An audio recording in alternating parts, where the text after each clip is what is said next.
another expansion, another season that comes with the expansion. Today in this video, I'll be going over the new season that came with Witchqueen, Destiny 2 Season of the Risen, and I will go over everything. I'll first start with the introduction quests for the season, then I'll go into the activity and explain how it works, then show off the new armor and weapons, give you a look at the war table and how to get the upgrades this season, and finally finishing off with how to grind all this efficiently. Now I'm going to get into the story real quickly, just the gist of it.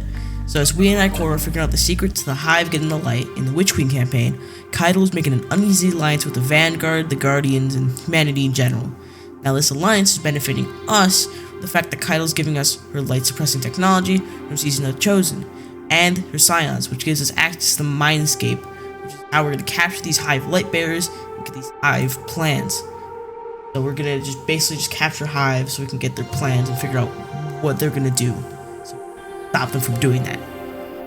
This is Darth Toaster Ghost, your friendly neighborhood Sith Lord, and Witchqueen is here, and along with the Season of the Risen. Hope you think this video is helpful. Also, before we get into it, subscribe if you have watched for some time, and if you're new, I suggest you watch so you can get a feel for my content. Subscribing is free and leads to an unnatural ability known as enabling notification by hitting that bell. Now, let's get into the introduction of the season. Now, I've already given you the story, so not much to talk about when talking about the introduction, but here's the quest. You gotta do the Witchqueen introduction quest first, so if you haven't done that, go boot up Destiny 2, pause this video, minimize this window where this video is playing, go play that quest. Now, since you're probably back and have that done, you just go through some briefings, you go through some cutscenes that give you the story. So the next step will get you right into the activity, which I will go over right now. The next step will get you right into the activity, which I'll go over right now. Okay, so the activity. The activity is 3 parts. Fighting waves of hive, which will just be regular hive and light bearer hive. Fighting war waves of hive, so you can go through portals, and then each wave of hive has a light bearer that has an invulnerability shield. This shield is broken by getting a hive sword from a hive sword bearer, and start beating the chitin out of the hive light bearer. And make sure to crunch that ghost, of course. After doing this 3 times, you fight the final hive light bearer boss, right next to a shard of the Traveler. This is the EDZ, or, well, right now for the week, it is the EDZ where it is. The fight will start by taking the boss's first health bar out. Then, ciatal's scions come in and trap it and send you right into the mindscape. The mindscape has the boss and you fight it. After each health bar is drained, you fight an apparition of Savathun, and the only way you can damage the apparition is by using the Synaptic Spear, which is actually the artifact for the season, given to you as a weapon, which is pretty cool, like a javelin from Warmind, or the Sword of Crota from Dark Below. Then after the second bar is drained, you have to take on 2 apparitions of Savathun, and the same applies for doing the damage. You gotta just throw that spear, and you kill the apparition. Then you kill the hive light bearer, then you just get the chest and you get your loot. Also 2 chests, like Chosen. There's the one where it's just the regular chest, and the one where you can spend currency for the loot from the season. We're gonna start off with the gear. Starting with the armor. The armor is reminiscent of the style of the Imperial Cabal, with ciatal, of course.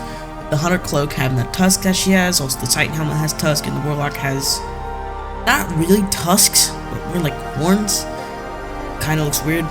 Armor in general is pretty good. The colors aren't that amazing. That is what shaders are for. Just like this season's calling back on Season of the Chosen, so does the armor with the Imperial Cabal symbol on it, of course. Overall, 8 out of 10 armor is some pretty good looking armor. Now, weapons. First the legendaries, then the exotics. I'll not go over what weapons can roll with what, so if you want to see that, you can check light.gg, or the links I put in the description, which is just light.gg. First, Explosive Personality, which is a wave frame solar grenade launcher. We have not seen a wave frame grenade launcher since Season of the Hunt. It is amazing that we get one. I think even before that, the last one that we got was Season of the Dawn that we got. Our first one. It comes with the origin trait called Land Take, which all weapons from Season of the Risen do. Next, under your skin is a Void Bow that is a precision frame. Thorough is an ARC 720 RPM auto rifle. It is rapid fire frame. Also can roll with vulnerable. Spotless is a stasis sniper rifle, 46 zoom and 90 RPM. It's an adaptive frame. Finally, Peace of Mind is a kinetic 540 RPM pulse rifle. Now, the machine gun recurrent impact is a 900 RPM machine gun that is stasis. Now, the weapons are pretty nice. Right now I'm using the pulse rifle. I wish there was a kinetic bow or stasis. I'm making a medieval build for my character, as Unstoppable Glaive and Barrier Bow are 2 seasonal mods from the artifact. Now the war table. The war table upgrades doesn't have many upgrades with 2 rows. The first being about the loot you get from the upgrades and, umbral decoding. The other row are operational upgrades, which are more about gaining currencies and in-activity upgrades. The upgrades are locked by week with 2 upgrades, 1 from each row a week. The only way to get insight, which is the currency, is to do weekly challenges. You get 1 per week, and so you can only get 1 upgrade a week. Psychogenic intel is obtained through doing throne activities and is used to open the runic chest at the end of a battlegrounds. Risen umbral energy is gotten to the final chest at the end of battlegrounds and is used to focus umbral engrams. Those are here. I forgot to talk about the exotic weapons, so I'm gonna kind of just freestyle it. So the Grand Overture is the one you get from the first level of the season pass, and it's how it works is like a fusion rifle, and it starts shooting slugs. You hit the perk amount enough, and you load. Times you reload, and then you start just. That's how it works. And then there's the other exotic, Dead Messenger. It's just a grenade launcher, but it can change elements on reload, so you can change to like solar or arc. Before I talk about how to efficiently grind this season, if you found this video helpful so far, subscribe, as free incurrency ability is like hitting the bell, which notifies when I upload. I also have a Twitch where I stream Destiny 2 and Warframe, so feel free to join on the fun, and link in the description and pinned comment, so feel free to follow, as that is free too. Now, right into grinding this season. Now, efficiently grinding your way through the season. First, for the intel, so you can open runic chest. You can do this 2 ways: playing the repeatable missions for Witchqueen campaign, but if you don't have that, you need Throne 15 to get the higher ranked versions if you want to get some stuff on the side, or your game is glitched and there is icons for some reason.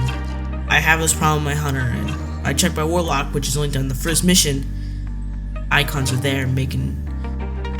You can also do the wellspring activity or anything in the throne world, as doing throne world activities to grant you throne world rank for finish, which can get you higher deep sight tiers in loot. Now, doing the activity and weapons, you want to bring your best ad clear weapons, as there's a decent amount of ads, and your biggest DPS weapons, as you need that for the boss, and hive light bearers, of course. Make sure you bring at least 1 weapon for a champion, so this might conflict with head, but champions are a real pain in the stompies. So loadout example I made is a pulse rifle with an unstoppable pulse rifle. Covers unstoppable champions, which are hive ogres. Now, grenade launcher is pretty good for shields, and large amounts of ads clumped together. Now, an example you can use for a grenade launcher is Dead Messenger, as you can use it to break any shield, as you can just reload and change the element. Now, heavy weapons, you can use whatever heavy weapon you want, as there's really no heavy weapon that is bad in this activity. You can use sword, grenade launcher, Leviathan's Breath. Joke, don't use Leviathan's Breath. The boss phase is done by getting that DPS. It's the Mindscape part, and then you can do some good ad clear to get those ads out of the way.